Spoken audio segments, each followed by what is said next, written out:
Jake Morrison stepped off the transport shuttle and into the main hall of Kepler Station Academy. The young man from Earth looked around with wide eyes at the most amazing sight he had ever seen. Hundreds of alien students moved through the corridors, their strange forms and colors creating a living rainbow of life from across the galaxy. A tall, blue-skinned alien with 4 arms approached him. The creature moved with grace, its long limbs flowing like water. "Welcome to Kepler Station Academy," the alien said in perfect English through a translation device. "I am Professor Velkin. You must be Jake Morrison, our first human exchange student." Jake nodded and smiled. "Yes, sir. Thank you for accepting me into your program." He tried not to stare at the professor's 4 arms, but it was hard. On Earth, Jake had only seen pictures of aliens in textbooks. Professor Velkin studied Jake carefully. The human looked normal enough, 2 arms, 2 legs, brown hair, and friendly blue eyes. But Professor Velkin knew what the files said about humans. They came from a death world, a planet so dangerous that only predators could survive there. And humans were the top predators. "Follow me," Professor Velkin said. "I will show you to your dormitory room." As they walked through the halls, Jake noticed how the other students reacted to him. Conversations stopped when he passed. Students pressed themselves against the walls to give him space. Some had large eyes that showed fear. Others made clicking sounds that his translator said meant dangerous in their languages. Jake felt confused and a little hurt. He had always been friendly back home on Earth's farming colonies. He helped his neighbors, played with children, and never hurt anyone. Why were these aliens so afraid of him? They reached a door marked with strange symbols. Professor Velkin touched a panel and the door opened. Inside was a small room with 2 beds, 2 desks, and a large window showing the stars outside. "This is your roommate," Professor Velkin said. Jake looked around and saw something amazing. A being made of what looked like living crystals sat on one of the beds. The creature was about his size but seemed to be made of clear, blue-green stone that moved and shifted like it was alive. Beautiful light patterns flowed through its body. "Hello," Jake said with a smile. "I'm Jake Morrison from Earth." The crystal being made a sound like wind chimes. The translator on the wall said, "I am called Zephyr. I am from the Quarian system." Jake moved toward his bed, but Zephyr quickly moved to the far corner of the room. The crystal being's light patterns turned from blue to red, which Jake's cultural briefing had told him meant fear in Quarian body language. "Don't worry," Jake said gently. "I won't hurt you. I'm just here to learn, same as you." Zephyr made more chiming sounds.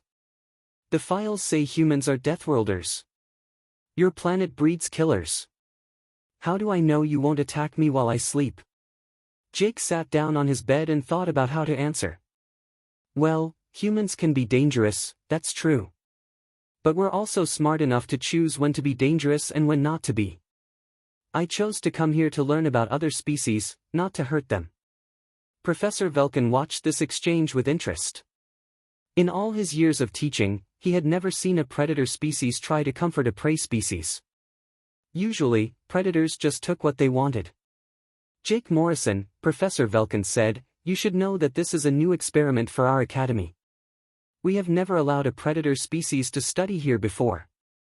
All of our students come from peaceful worlds where violence is rare or unknown." Jake nodded. "I understand that might make some people nervous.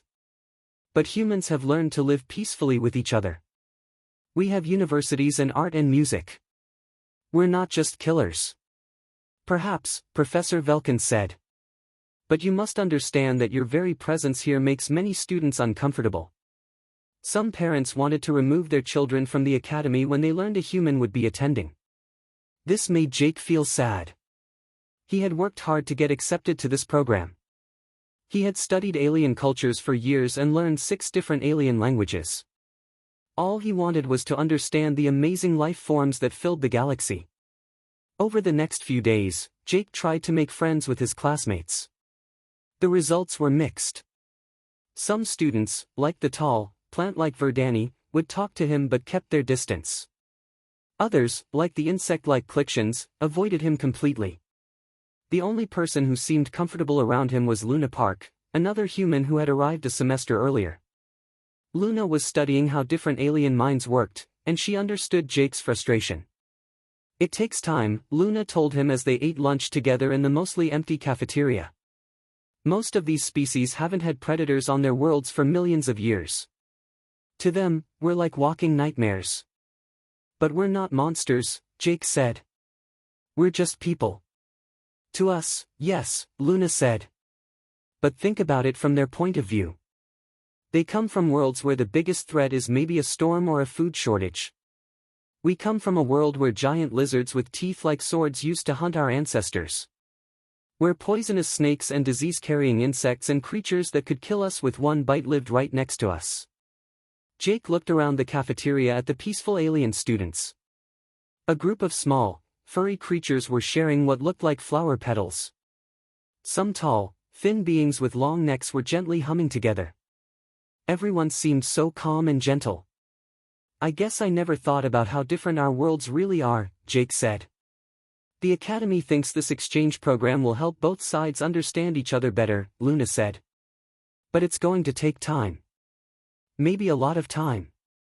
That evening, Jake sat at his desk doing homework while Zephyr studied on the other side of the room. The crystal being still kept his distance, but at least he was no longer hiding in the corner. Zephyr, Jake said quietly. Can I ask you something? The chiming response translated as, yes, but carefully. What's your world like? Zephyr's light patterns shifted to a warm golden color. It is beautiful. We live in harmony with the crystal forests. There is no violence, no death from predators. We grow slowly and live for thousands of years. We study the patterns of light and sound that flow through our world. It sounds wonderful, Jake said, and he meant it. What is your world like? Zephyr asked. Jake thought for a moment. Dangerous, I guess. But also beautiful. We have oceans and mountains and forests full of life. Yes, some of that life can hurt us, but most of it is just trying to survive, same as us. And the dangerous parts taught us to be smart and work together. Zephyr's lights shifted to a curious purple. Work together. Humans learned long ago that we're stronger when we help each other. No one human can survive alone on Earth. We need our families and communities. For the first time since Jake had arrived, Zephyr moved a little closer. Perhaps there is more to learn about Deathworlders than the files indicate. Jake smiled. It was a small start, but it was something. Jake's first xenobiology class was held in a large, circular room with seats arranged in rings around a central platform. As he entered, conversations died down and dozens of alien eyes turned to watch him. He found a seat in the middle section and tried to look friendly and non-threatening. Professor Velkin stood on the central platform with a holographic display showing different planetary ecosystems. Today we will discuss ecosystem balance, he announced. Each world develops its own perfect harmony of life forms. Jake pulled out his notebook and prepared to take notes. This was exactly the kind of subject he had come here to study. The professor began showing images of peaceful alien worlds. On the Verdani homeworld, gentle plant beings lived in perfect cooperation with small, harmless creatures that helped pollinate their flowers. On the Clixian world, insect-like beings worked together in complex hives where every individual had a specific job that helped the whole community. As you can see, Professor Velkin said, advanced civilizations develop when species learn to live in perfect harmony with their environments. A Verdani student raised one of its branch-like arms. Professor, how do species maintain this balance without any disruption? Excellent question, Professor Velkin replied. Peaceful species naturally create stable ecosystems where every creature has enough resources. There is no need for competition or conflict. Jake found himself raising his hand before he could stop himself. But what about natural selection and adaptation? The room went silent. Professor Velkin's four arms stopped moving, and his expression became very serious. Could you explain what you mean by that, Jake Morrison? Jake suddenly realized he might have made a mistake, but he had already started speaking. Well, on Earth we learn that species change over time based on environmental pressures. The individuals best suited to survive pass on their traits to their offspring. It's how evolution works. A Cliction student made a clicking sound that translated as distress. You speak of survival competitions. That sounds violent. Not violent exactly, Jake said, trying to explain. It's just that life finds ways to adapt to challenges. Sometimes that means developing better ways to find food, or growing thicker fur for cold weather, or learning to work together in groups. Professor Velkin held up one of his hands. Jake Morrison, while your planet's development may have involved such harsh processes, we prefer to focus on civilized approaches to ecosystem management. Jake felt his face get warm with embarrassment. I'm sorry, Professor. I was just trying to contribute to the discussion. Perhaps it would be better if you observed for now, Professor Velkin said kindly but firmly. The rest of the class continued with discussions of peaceful cooperation and perfect balance. Jake took notes but didn't speak again. He noticed that several students kept glancing at him nervously, especially when the professor mentioned stable environments and non-competitive relationships. After class, Jake walked toward the exit with his head down. He had been trying so hard to fit in, but he seemed to keep saying the wrong things. Jake, wait up, Luna's voice called from behind him. He turned to see Luna Park hurrying to catch up with him. She was carrying a stack of books about alien psychology and had a concerned expression on her face. That was rough, she said as they walked down the corridor together. I don't understand what I did wrong, Jake said. I was just talking about basic biology. Evolution is a fact, not an opinion. Luna sighed. That's the problem. To us, evolution and natural selection are just science. But to species that never had to compete for survival, those concepts sound like descriptions of violence. They found seats in a quiet corner of the library. Jake noticed that the other students gave them plenty of space, leaving several empty tables between them and the two humans. How do you deal with it? Jake asked. How do you talk about human concepts without scaring everyone? Very carefully, Luna said. I've learned to translate our ideas into terms they can understand. Instead of talking about survival of the fittest, I talk about optimal adaptation. Instead of predator-prey relationships, I discuss resource management systems. Jake frowned. But that's not really the same thing. No, it's not, Luna agreed. But it's a start. These species have been living in peace for so long that they've forgotten that struggle can lead to growth. To them, any form of competition or conflict seems unnecessarily cruel. A group of small, furry aliens at a nearby table suddenly packed up their books and left when Jake looked in their direction.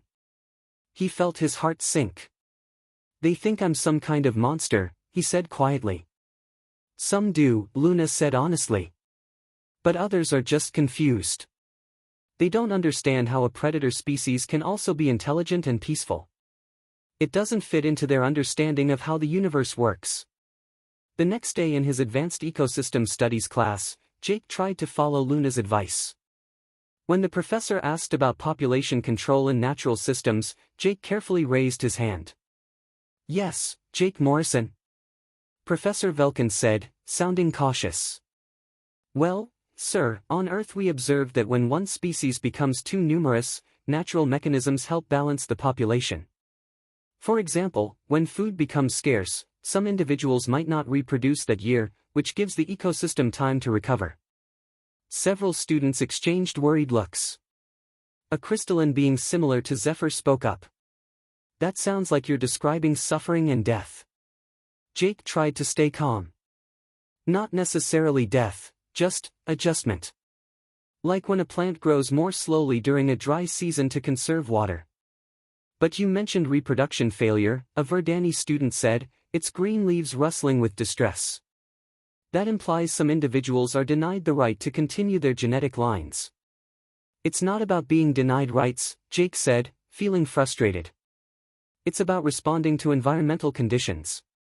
When resources are limited, it makes sense to wait for better conditions before bringing new life into the world. The classroom erupted in shocked whispers. Professor Velkin raised all four hands for silence. Jake Morrison, he said very seriously, your world's approach to population management appears to involve deliberate reproductive suppression. That is not how civilized species handle resource allocation. How do civilized species handle it? Jake asked, genuinely curious. Through cooperation and sharing, Professor Velkin said. When resources become limited, communities work together to ensure everyone has enough. No individual is forced to sacrifice their reproductive rights for the group. Jake wanted to ask what happened when sharing wasn't enough, when there simply weren't enough resources for everyone. But he could see from the expressions around him that this question would not be welcome. After class, he found himself walking alone. The other students avoided him completely now, moving to the other side of corridors when they saw him coming. Even Zephyr had started leaving their room whenever Jake entered. That evening, Jake sat alone in the cafeteria, eating synthesized food that tasted like cardboard. Luna found him there, looking miserable. It's getting worse, he told her. Every time I try to participate in class discussions, I end up saying something that horrifies everyone. I know, Luna said sympathetically. I went through the same thing when I first arrived. The problem is that our entire way of thinking is based on concepts they find disturbing. Maybe I should just go home, Jake said. I'm not learning anything, and I'm making everyone uncomfortable. Don't give up yet, Luna said. It takes time to build bridges between such different worldviews. Besides, some of the faculty are starting to understand that human perspectives might actually be valuable. Really? Professor Velkin asked me yesterday about human problem-solving abilities. He's curious about how we approach challenges that don't have easy solutions. Jake looked around the mostly empty cafeteria. I just wish I could show them that being from a dangerous world doesn't make us dangerous people. Maybe you'll get that chance, Luna said. But you have to be patient. Change happens slowly here. Little did they know that Jake's chance to prove himself was coming sooner than either of them expected. 3 weeks into the semester, Professor Velkin announced that the xenobiology class would take a field trip to the station's biodome. Jake felt excited for the first time since arriving at the academy. Maybe seeing real alien ecosystems would help him understand his classmates better. The biodome was enormous, stretching nearly a kilometer across. Inside, Professor Velkin had recreated environments from a dozen different worlds. Jake could see crystal formations that looked like Zephyr's home, thick green areas that resembled Verdani forests, and complex tunnel systems like those on the Cliction world. Please stay with your assigned groups, Professor Velkin announced as they entered. We will observe how different species interact in controlled environments. Jake found himself in a group with Zephyr, 2 Verdani students named Sage and Bloom, and a small, furry creature called Pip. None of them seemed happy about being grouped with the human, but they didn't complain out loud. The group walked along a winding path through the recreated environments. Jake tried to make conversation, pointing out interesting plants and asking questions about how they grew. His groupmates answered politely but kept their distance. They had been walking for about an hour when Pip suddenly stopped and made a high-pitched whistling sound. The small creature's fur was standing up all over its body. What's wrong? Sage asked, its green leaves rustling with concern. Pip whistled again, and its translator said, something wrong. Smell bad. Danger smell. Jake looked around carefully. Everything seemed normal. The plants swayed gently in the artificial breeze, and soft music played from hidden speakers to simulate natural sounds. But something felt off. Jake couldn't put his finger on what it was, but his instincts were telling him to be alert. Maybe we should head back to the main group, Bloom suggested nervously. As they turned around, Jake saw something that made his blood run cold. In the shadows between 2 large crystal formations, something was moving. It was hard to see clearly, but it looked wrong. The shape shifted and flowed like liquid shadow, but Jake could make out what appeared to be multiple rows of teeth. Everyone stay very still, Jake said quietly. Why? Zephyr asked, its crystal body flashing with curious purple light. There's something in the shadows over there, and I don't think it's supposed to be part of the exhibit. The others turned to look, and Sage gasped. The plant being's leaves turned pale green with fear. What is that thing? Before Jake could answer, the shadow creature moved.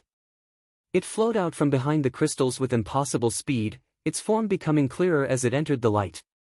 Jake had never seen anything like it. The creature was about the size of a large dog but moved like liquid metal. Its skin seemed to absorb light, making it hard to focus on. And the teeth, rows and rows of needle-sharp teeth that dripped with something that sizzled when it hit the ground. Pip let out a terrified shriek and ran. The creature's head snapped toward the sound, and Jake saw intelligence in its black eyes. This wasn't just a wild animal. This thing was smart. Run, Jake said firmly. Everyone run back to the main group. Now. Sage and Bloom didn't need to be told twice. They crashed through the artificial undergrowth, making loud rustling sounds as they fled. Zephyr tried to follow, but its crystal body wasn't built for speed. The shadow creature's attention focused on Zephyr, probably because the crystal being's light made it easy to track. Jake realized with growing horror that the creature was positioning itself to cut off Zephyr's escape route. This way, Jake called to Zephyr, pointing toward a different path. Don't go toward the light. But it was too late. The creature moved with liquid speed, flowing around rocks and plants to block Zephyr's path. Jake's roommate was trapped between the creature and a wall of artificial rock. Jake did something that surprised even himself. Instead of running away, he moved toward the danger. He picked up a heavy piece of crystal from the ground and stepped between Zephyr and the creature. Hey! Jake shouted at the shadow thing. Over here. The creature turned its attention to Jake, and he got his first good look at it. The thing was definitely not from any peaceful world. Everything about it screamed predator. Its movements were too smooth, too calculated. Its eyes tracked Jake's every motion. And those teeth weren't just for show. Jake heard screaming from other parts of the biodome. The creature wasn't alone. Station security to biodome immediately, Professor Velkin's voice came over the communication system. We have unknown hostile life forms in the research area. All students evacuate immediately. The creature in front of Jake made a sound like acid eating through metal. It crouched low, preparing to spring. Jake noticed that its muscles tensed in a pattern he recognized. This thing hunted like the big cats back on Earth. When I say run, you run, Jake said to Zephyr without taking his eyes off the creature. Don't look back, just run to the exit. But what about you? Zephyr's musical voice was tight with fear. I'll be right behind you, Jake lied. He knew this creature was too fast for both of them to escape. Someone had to slow it down. The creature leaped with deadly grace. Jake threw himself to the side and swung the crystal fragment as hard as he could. It connected with the creature's side, and the thing let out a horrible shriek. Where the crystal had touched it, the creature's skin was bubbling and smoking. It's acidic, Jake realized. Its body produces acid. The creature landed gracefully and turned to face Jake again. Now it looked angry. Jake could see intelligence calculating behind those black eyes. This thing was learning from their first exchange. Run, Zephyr! Jake shouted. He heard his roommate's crystal feet clicking against the ground as Zephyr fled toward safety. The creature's head turned to track the sound, but Jake threw another piece of crystal at it to keep its attention. Security drones came flying into the biodome, their energy weapons charging.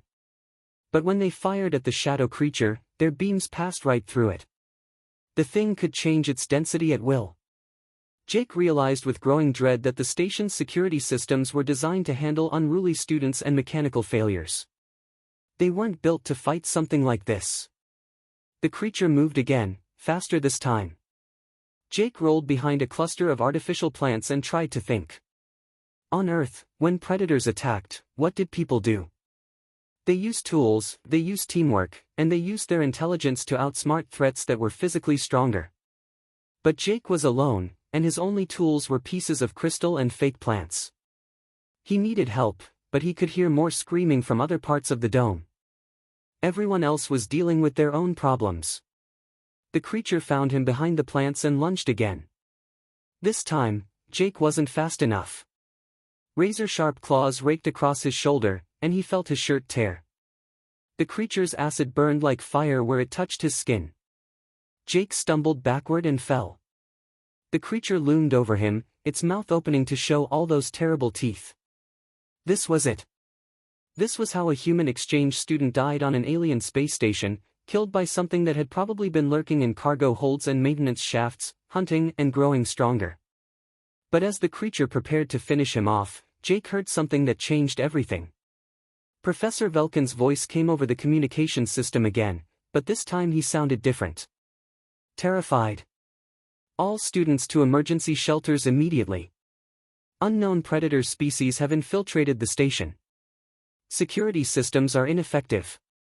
Station lockdown is now in effect. Jake realized that this wasn't just one creature in the biodome. There were more of them, and they were loose throughout the entire station. His classmates, his teachers, everyone he had come to care about was in danger. And the security systems couldn't stop them. The creature above him paused, as if sensing Jake's change in mood. It tilted its head, and Jake could swear it looked confused. Maybe it was wondering why its prey had suddenly stopped being afraid. Jake wasn't afraid anymore. He was angry. These things were hunting his friends, his innocent classmates who had never hurt anyone. Species that had evolved on peaceful worlds and had no natural defenses against real predators.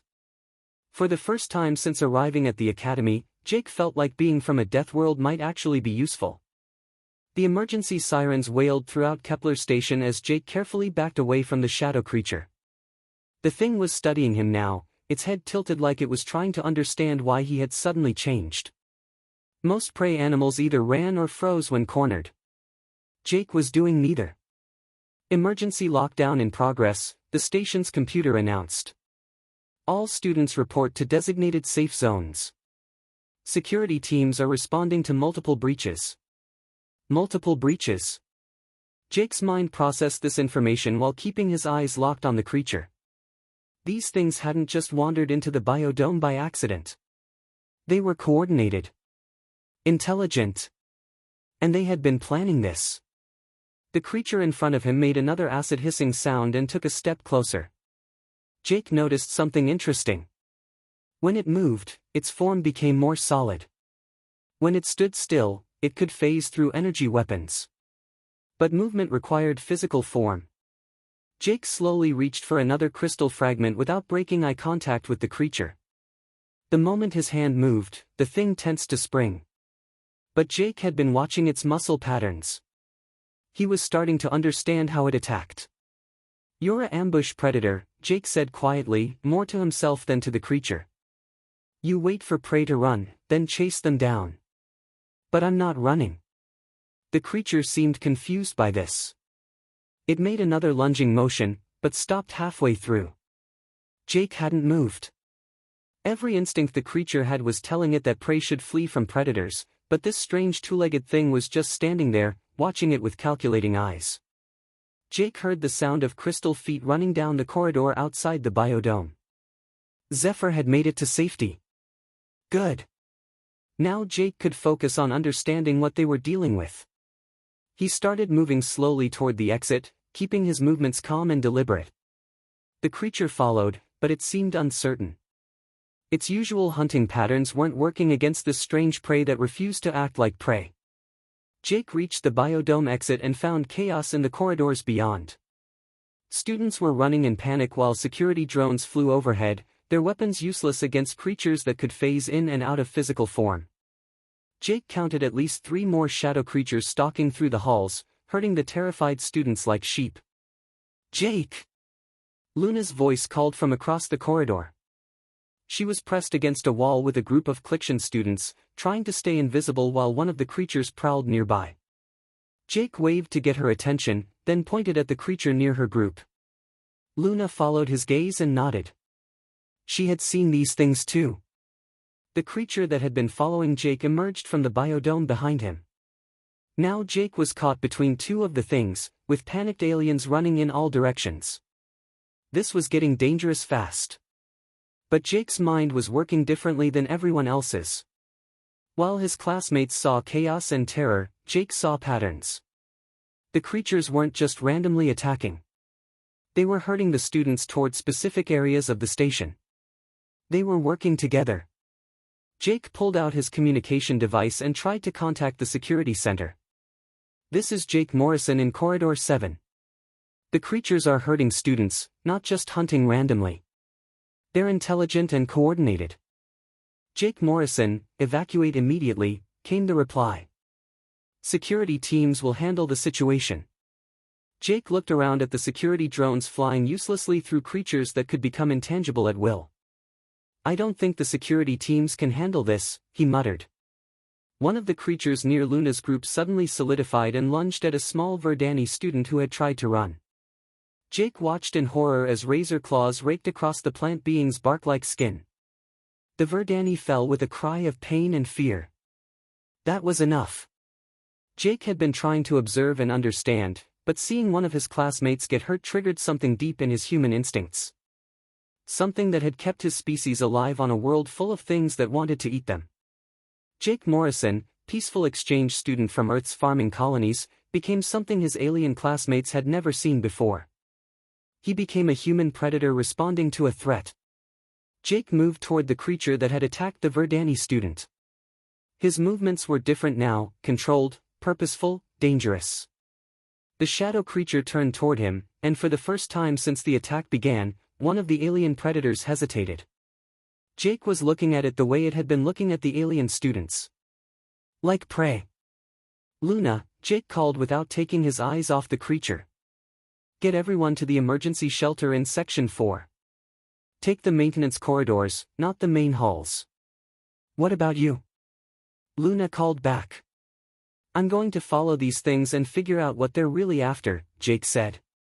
"Something doesn't add up. Random predators don't coordinate like this." The creature near Jake made its acid hissing sound and crouched to spring. But Jake was ready this time. When it lunged, he moved aside and brought the crystal fragment down hard on its back. The creature shrieked as the crystal burned through its acidic skin. But instead of pressing his attack, Jake backed away. He wasn't trying to kill the creature. He was trying to understand it. "You're not just hunting," Jake said, watching the creature's movements. "You're testing us. Learning about us."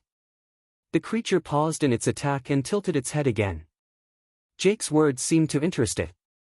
"You can understand me, can't you?" Jake continued. "You're not just animals. You're intelligent. And you're studying us just like we study other species." The creature made a different sound this time. Not the acid hiss of aggression, but something more like curiosity. Jake started walking slowly down the corridor, and the creature followed. Other alien students who saw them coming pressed themselves against the walls in terror. A human was walking calmly through the halls with one of the deadly predators following behind him like a pet. "Security, this is Jake Morrison," he said into his communicator.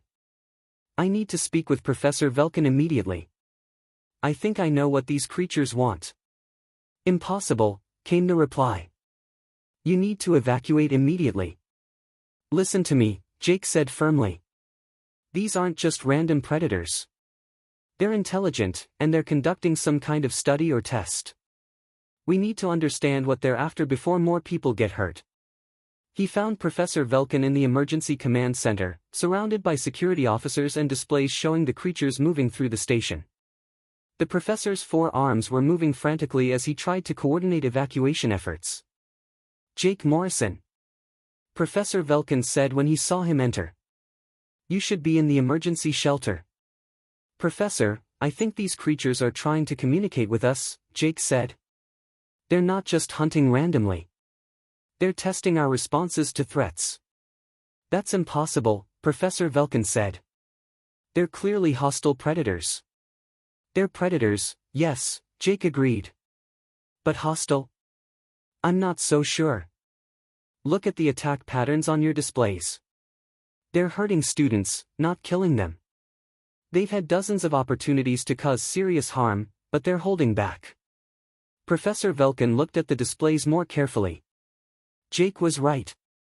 The creatures could have killed many students by now, but they seem to be avoiding lethal force. What do you think they want? Professor Velkin asked. Jake looked back at the creature that had followed him to the command center. It was standing in the doorway, watching the conversation with obvious intelligence. I think they want to see how we handle a crisis, Jake said. They want to know if we're just peaceful prey animals, or if we're capable of more. The creature in the doorway made that curious sound again. And this time, Jake could swear it sounded almost approving. Jake stood in the command center watching the security displays while Professor Velkin and his officers tried to make sense of what the human had told them. The shadow creature remained in the doorway, its black eyes fixed on Jake with what seemed like intelligent interest. If what you're saying is true, Professor Velkin said slowly, then these creatures are conducting some form of behavioral study on our species. That's what I think, Jake replied. But there's something else. Look at how they're moving through the station. Jake pointed to the main display showing the creatures' positions throughout Kepler Station. They're not just randomly hunting in the corridors. They're driving everyone toward specific areas. Away from the power core, away from the life support systems, away from anything that could actually hurt the station. Professor Velkin's 4 arms moved across the control panels, highlighting the areas where students were being herded. Jake was right. The creatures were keeping everyone away from critical station systems.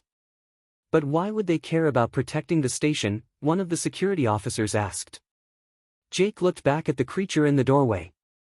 It was still watching him, still making that soft curious sound. Because they don't want to destroy us. They want to understand us. And you can't study dead subjects. This is still speculation, Professor Velkin said. We need to focus on protecting the students. I agree, Jake said. But traditional security measures aren't working. These creatures can phase through energy weapons and they're faster than any of our defensive systems. Then what do you suggest? Professor Velkin asked. Jake took a deep breath. What he was about to propose would either save everyone or get him killed. Let me talk to them. The command center went silent except for the humming of computer systems and the distant sound of sirens.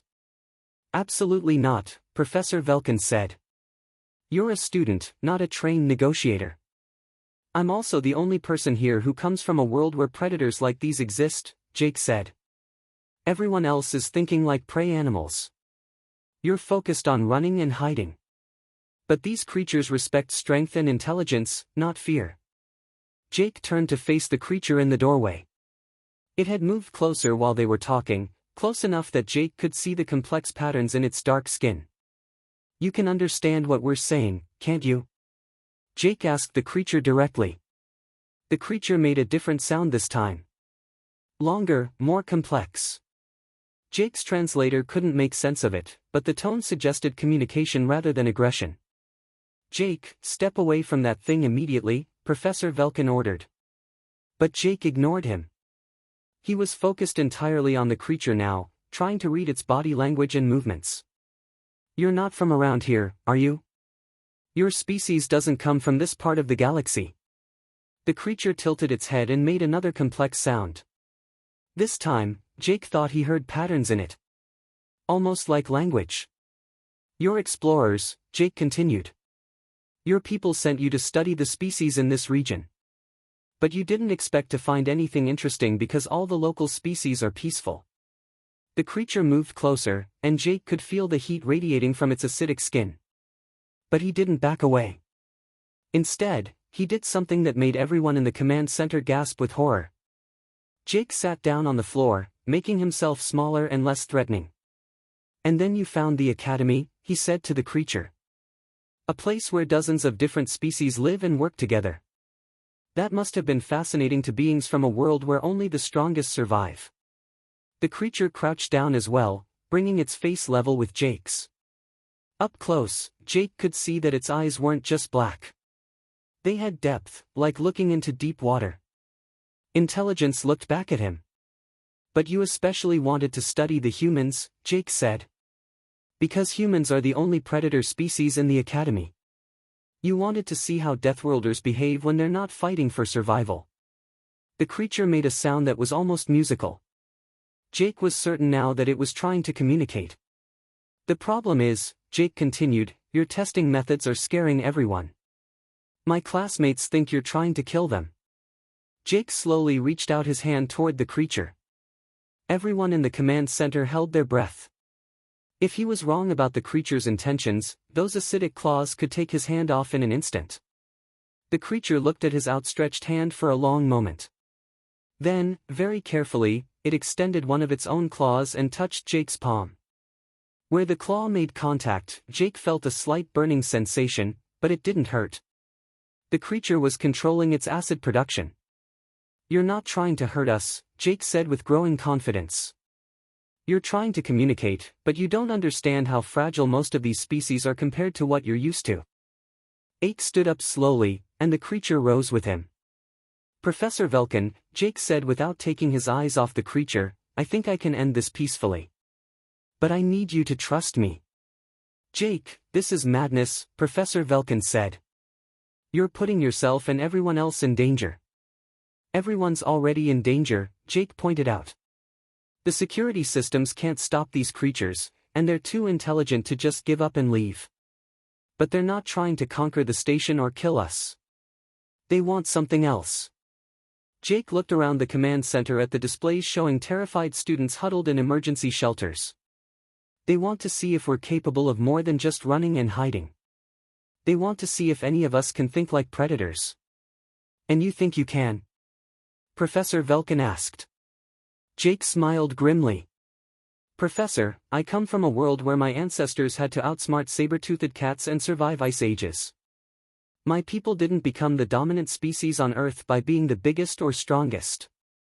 We did it by being smarter than everything that wanted to eat us. Jake turned back to the creature. Here's what I think happened.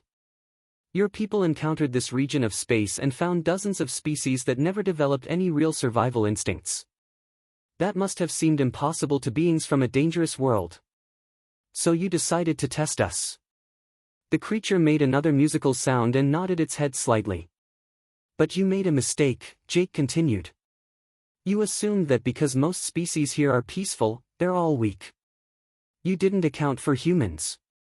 Jake walked toward the doorway, and the creature moved aside to let him pass. You want to see how a deathworlder handles a crisis? Follow me. But we're going to do this my way. As Jake left the command center with the shadow creature following behind him, Professor Velkin called after him. What's your plan, Jake Morrison? I'm going to show them something they've never seen before, Jake called back. A predator species that chooses not to kill. Jake walked through the corridors of Kepler Station with purpose. He had a plan now, but it was risky. He was betting everything on his understanding of predator psychology and his belief that these creatures were more interested in learning than in causing harm. But first, he had to convince the other shadow creatures to stop their hunting games. And that meant he had to do something that would get their attention and respect. He had to challenge them directly. Jake walked through the station corridors with the shadow creature following behind him. He could hear the whispers and gasps from students hiding in doorways and side passages. To them, it must have looked like the human had somehow tamed one of the deadly predators. But Jake knew better. He hadn't tamed anything. He had simply started a conversation. Show me where the others are, Jake said to the creature. Your pack, or crew, or whatever you call your group. The creature made a series of musical sounds and began moving down a different corridor.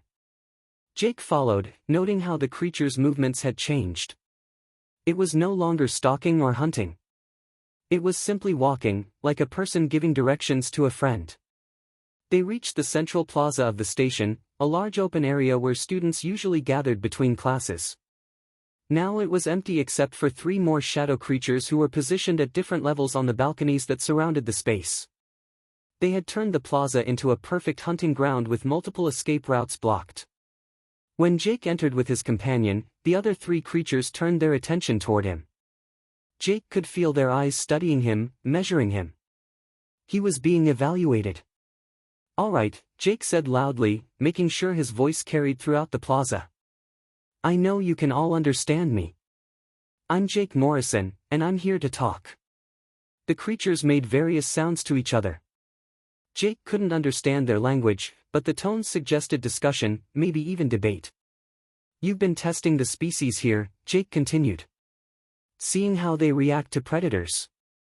But you're not getting the full picture, because most of these species have never had to deal with real predators before. One of the creatures on the balconies made a sharp, questioning sound. But humans have, Jake said. We've been dealing with predators for millions of years. So if you really want to see how intelligent species handle threats, you need to see how humans do it. Jake walked to the center of the plaza, putting himself in the most exposed position possible. All four creatures could reach him easily from their positions. Here's how it works, Jake said. When humans encounter a predator, we don't just run. We don't just hide. We assess the situation, we make a plan, and we execute it. Jake slowly reached into his pocket and pulled out his multi-tool, a device every academy student carried for laboratory work. It had several small blades and electronic components. Not much of a weapon, but better than nothing. Step 1, assess the threat, Jake said, turning slowly to look at each creature in turn. For individuals, working as a coordinated group.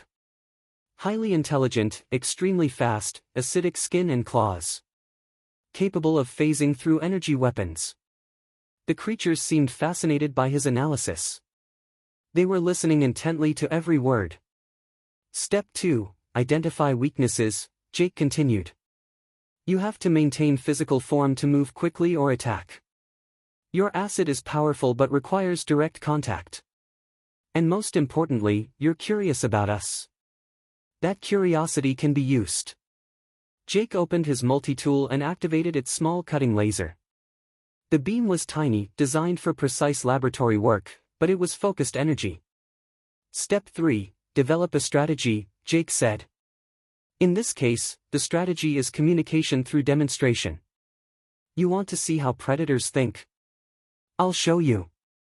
Jake suddenly moved. But instead of attacking one of the creatures, he ran toward the wall of the plaza and began climbing. His movements were quick and purposeful, using maintenance handholds and architectural features to reach one of the balconies. The creatures reacted instantly, flowing after him with liquid grace. But Jake had anticipated this. As the first creature reached the balcony, Jake was already moving again, jumping across to another level. This is how humans hunt when they're outmatched, Jake called out as he continued moving. We don't rely on strength or speed. We use our environment. Jake reached a control panel for the plaza's lighting system and quickly interfaced his multi-tool with it. The lights began flashing in complex patterns, creating disorienting shadows that made it harder for the creatures to track him visually. But the creatures adapted quickly. They spread out, covering all possible escape routes. Jake found himself cornered on a high balcony with nowhere else to run. And now comes the most important part, Jake said as the four creatures closed in on him. The part that makes humans different from other predators. The creatures paused, waiting to see what he would do next. Jake deactivated his cutting laser and put his multi-tool away. Then he sat down on the balcony railing and spread his arms wide, making himself completely vulnerable. We know when to stop, he said simply. The creatures looked confused. They had been expecting a final desperate attack or a last-ditch attempt to escape. They hadn't expected their prey to simply give up. This is the difference between humans and other predators, Jake explained. We don't have to kill to prove we're dangerous. We can choose not to kill even when we could. Jake gestured to the plaza below them. I could have hurt you. My species has weapons that could damage even your acidic skin. We have tools and knowledge that could turn this station into a trap. But I chose not to use them. One of the creatures made a long, complex sound that seemed almost like a question. Because that's what intelligence really means, Jake said. Not just the ability to kill, but the wisdom to know when killing isn't necessary. Jake stood up on the railing and looked down at the 40-foot drop to the plaza floor. You want to see real predator behavior? Here it is. Sometimes the best way to win a fight is to refuse to fight at all. The creatures moved closer, clearly agitated by what Jake was doing. They seemed to understand that he was about to do something dangerous. My classmates aren't weak because they don't fight, Jake said. They're evolved. They've moved beyond the need for violence. That's not a weakness, that's an achievement. Jake took a step forward, balancing on the edge of the railing. And that's what you're really studying, isn't it? You're trying to understand how intelligent species can survive without constant warfare. The creature that had first followed Jake from the command center made urgent sounds and reached toward him with one claw. You don't want me to fall, Jake observed. Even though I'm your test subject, you don't want me to get hurt. That proves you're not just predators either. You're explorers who happen to come from a dangerous world. Jake stepped back from the edge and sat down on the balcony floor. So here's my proposal. Stop the hunting games. They're scaring species that don't understand predator behavior. Instead, let me show you what you really came here to see. The creatures gathered around him, their attention focused entirely on what he was saying. Let me show you how different species can work together when they're not afraid, Jake said. Let me show you what the Academy is really about. But first, you have to prove that you're as intelligent as I think you are. Jake looked directly at the creature that had been following him. Can you call off the hunt? The creature looked at him for a long moment. Then it raised its head and made a sound unlike anything Jake had heard before. It was loud, musical, and complex. The sound echoed throughout the station. Within minutes, Jake could hear the emergency sirens stopping. The hunting had ended. Copy published. The station grew quiet except for the hum of life support systems and the distant sound of students cautiously emerging from their hiding places. Jake remained sitting on the balcony floor, surrounded by the four shadow creatures who watched him with obvious fascination. Thank you, Jake said to the creature that had called off the hunt. Now, are you ready to see what this place is really about? The creature made a soft musical sound that Jake interpreted as agreement. But before they could continue, Professor Velkin's voice came over the station's communication system. All students and faculty report to designated safe zones immediately. Security teams are moving to contain the hostile entities. Jake sighed and activated his communicator. Professor Velkin, this is Jake Morrison. The situation is under control. The creatures have ended their hunting behavior. Jake, where are you? Professor Velkin's voice was tight with worry. Sensors show multiple entities converging on your location. I'm in the central plaza with our visitors, Jake said. And they're not hostile entities, Professor. They're explorers from a species that evolved on a dangerous world, just like humans did. There was a long pause before Professor Velkin responded. Are you saying these creatures are intelligent? Very intelligent, Jake confirmed. And they've been studying us. But they used hunting behaviors because that's how their species communicates dominance and respect. They didn't realize that most species here have never encountered real predators. Jake stood up and looked around at the four creatures. I'm going to bring them to the command center so you can meet them properly. But Professor, I need you to promise me something. What? No weapons, no security teams, no defensive measures. These beings responded to me because I treated them as equals, not as threats. If you want to communicate with them, you have to approach them the same way. Another pause. Jake, I cannot guarantee the safety of the station's population based on your interpretation of alien behavior. Professor, Jake said firmly, with respect, your security measures don't work against these beings anyway. They can phase through energy weapons and move faster than your drones. The only thing keeping this station safe right now is their choice not to harm us. Jake looked at the creature that had been following him since the biodome. Isn't that right? The creature made a complex sound and then did something amazing. Its form began to shift and change, becoming more solid and defined. Within moments, instead of a shadow creature, there was a being that looked almost humanoid but with dark, iridescent skin and large, intelligent eyes. We apologize for the fear we have caused, the being said in perfect, unaccented English. We did not understand that your species were so unused to predator contact. Jake stared in amazement. You can speak our language. We have been listening and learning since we arrived, the being said. Your species fascinated us because you are the only predators in this collection of civilized worlds. We wanted to understand how deathworlders could coexist peacefully with prey species. So you decided to test us by scaring everyone, Jake said. The being's form shifted slightly, in what might have been embarrassment. We used the communication methods of our own world. Among our people, dominance displays and hunting challenges are how we show respect and interest. We did not realize that other species would interpret our actions as genuine threats. Jake activated his communicator again. Professor Velkin, you need to hear this. Over the next few minutes, Jake facilitated the first real conversation between the Academy's faculty and the beings that everyone had thought were trying to kill them. The revelation that they were actually intelligent explorers conducting a study of interspecies cooperation sent shockwaves through the command center. Your presence here was not random, Professor Velkin said over the communicator. You came here specifically to study our academy. Correct, the being said. Our people have explored many regions of space, but we have never encountered anything like your institution. Dozens of species from different evolutionary backgrounds, living and learning together without warfare or dominance hierarchies. To us, it seemed impossible. Why impossible? Jake asked. The being gestured to its companions, who had also shifted into more humanoid forms. On our world, and on most worlds we have encountered, only one species achieves dominance. The strong survive, the weak are eliminated. This is the natural order. But here, another of the beings said, we find herbivorous species studying alongside omnivores, with no conflict. We find predator species, humans, living peacefully with species that would normally be their prey. This challenges everything we understand about evolution and survival. Jake began to understand. You weren't testing us to see if we were dangerous. You were testing us to see if the peace was real. Exactly, the first being said. We needed to know if your cooperation would survive under pressure.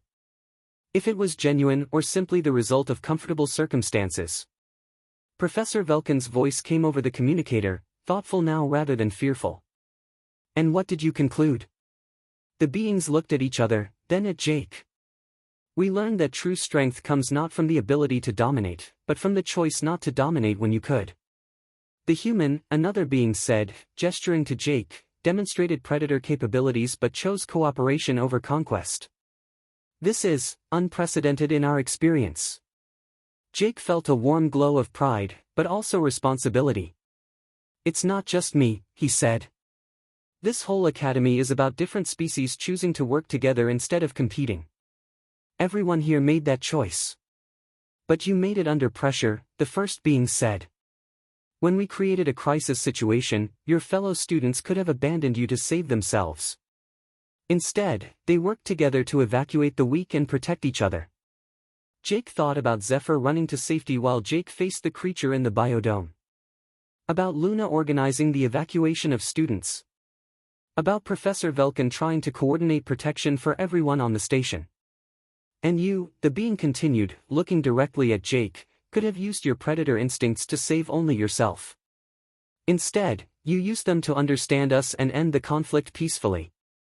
This is the data we came to collect, another being said. Proof that intelligent species can evolve beyond their survival instincts. That cooperation can be stronger than competition. Professor Velkin's voice was warm with understanding now. You're not just explorers. You're hope seekers. You came here looking for evidence that your own people might someday evolve beyond constant warfare. Yes, the first being said simply. Our world is harsh, and our people are locked in eternal struggles for dominance.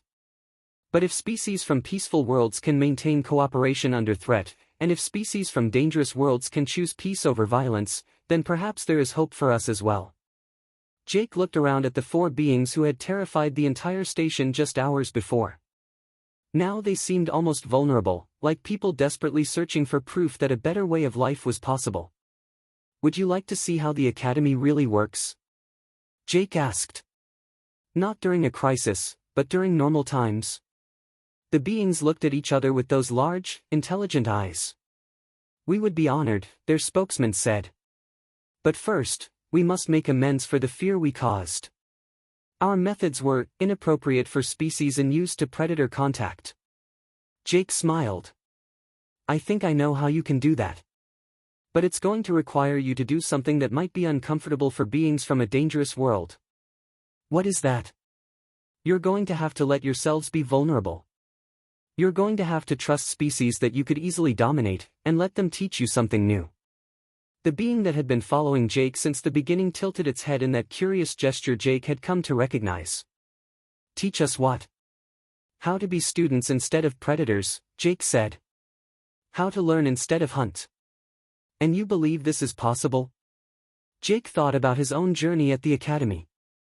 About learning to communicate without frightening his classmates, about finding ways to contribute his knowledge without seeming threatening, about choosing patience over frustration.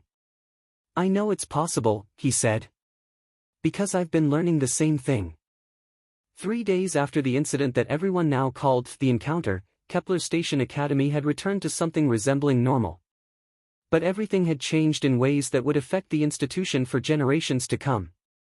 Jake sat in the same xenobiology classroom where he had once felt so isolated, but now the atmosphere was completely different. Zephyr sat beside him, no longer keeping a fearful distance. The Verdani students Sage and Bloom had moved their desks closer to hear his perspectives better. Even the Cliction students had stopped avoiding him entirely. Professor Velkin stood at the front of the classroom, but he was not alone. Beside him stood Keth, the being who had first followed Jake from the biodome and who had become the unofficial spokesperson for what they now knew were called the Vorthak. Today we begin a new chapter in xenobiology studies, Professor Velkin announced. Thanks to recent events, we have the opportunity to learn from a species that evolved under very different circumstances than those we typically study. Keth stepped forward, his form now stabilized in the more humanoid shape that the class found less frightening. My people call ourselves the Vorthak. We come from a world in what you call the Crimson Nebula, where survival requires constant vigilance and strength.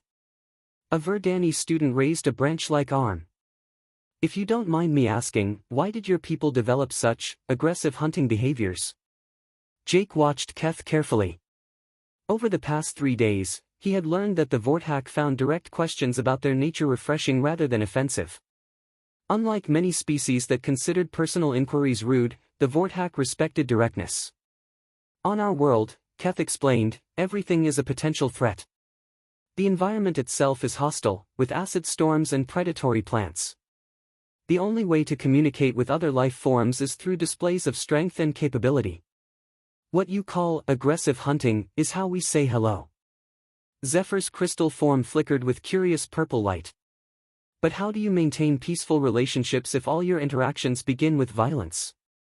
They don't begin with violence, Jake interjected, understanding dawning in his voice. They begin with testing. The Vorthak need to know what they're dealing with before they can interact safely. Keth made a sound that Jake had learned was approval. Correct. On our world, a being that cannot defend itself is already dead. So we test each other's capabilities first, then build relationships based on mutual respect for strength. But what about beings who are naturally weak? Pip, the small furry creature, asked nervously. On our world, there are no naturally weak beings, Keth said. Everything that survives has some form of strength, whether physical, intellectual, or social. The concept of helpless innocence is foreign to us. Professor Velkin nodded thoughtfully. This is why you found our academy so fascinating. You encountered species that have survived and thrived without developing predatory capabilities. More than that, Keth said. We discovered that these species have developed forms of strength we never imagined. Cooperation, trust, the ability to make oneself vulnerable for the benefit of others. These are powers that do not exist on our world. Jake found himself raising his hand. But humans developed both kinds of strength. We have predatory instincts, but we also learned cooperation and trust. How does that fit into your worldview? Keth looked at Jake with what the human had learned to recognize as deep respect. Humans are proof that our two approaches to survival are not mutually exclusive. You demonstrate that it is possible to be dangerous and peaceful at the same time. Could you explain what you mean? Professor Velkin asked. Keth gestured toward Jake. During our encounter, Jake Morrison displayed perfect predator instincts. He read our hunting patterns, understood our psychology, and positioned himself strategically. But then he chose not to use those abilities for violence. Instead, he used them for communication. This shocked us, Keth continued. In our experience, beings with predatory capabilities always use them. The idea that a creature could choose restraint when it had the power to dominate was revolutionary. Zephyr's lights shifted to a warm golden color. Is that why you stopped hunting us? Because Jake showed you that predators could choose peace? Partially, Keth said. But also because you all demonstrated something equally surprising. When faced with beings you could not defeat, you did not simply surrender. You organized, you protected your weaker members, and you trusted Jake Morrison to represent your interests even though he was from a dangerous world. Sage, the Verdani student, rustled his leaves thoughtfully. We never thought of trust as a survival strategy. Neither did we, Keth admitted. But watching your academy function has taught us that trust might be the most powerful survival tool of all. It allows beings to combine their individual strengths into something greater than the sum of their parts. Professor Velkin activated the classroom's holographic display, showing images of different worlds and their ecosystems. This brings us to today's lesson. We're going to explore how different environmental pressures shape the evolution of intelligence and social structures. Over the next hour, Jake participated in the most engaging class discussion he had experienced since arriving at the academy. Instead of being shut down when he mentioned concepts like natural selection and survival pressure, his insights were welcomed and explored. When Keth described the acid storms of his homeworld, Jake was able to compare them to the ice ages that had shaped human evolution. When Sage talked about the cooperative networks of plant communication on his world, both Jake and Keth offered perspectives on how such networks might defend against threats. It's like we're all pieces of a puzzle, Luna said during the break between classes. She had been observing the discussions with professional interest as part of her psychology studies. Each species developed different solutions to the problem of survival, and now we can learn from each other's approaches. More than that, Jake said, watching Keth demonstrate Vorthack combat stances to a fascinated group of Klikshan students. We're proving that species don't have to choose between being dangerous and being civilized. You can be both. After classes ended, Jake found himself walking through the station corridors with Zephyr and Keth. It was a strange group, a human from a deathworld, a crystal being from a peaceful planet, and a shape-shifting predator from a hostile environment, but somehow it worked. Jake Morrison, Keth said as they reached the dormitory section, my people have made a decision about our research. Oh? We would like to establish a permanent exchange program with your academy. Some of our young people will come here to learn about cooperative survival strategies. And perhaps some of your students would be willing to visit our world to learn about individual survival techniques. Jake felt excitement building in his chest. That sounds amazing.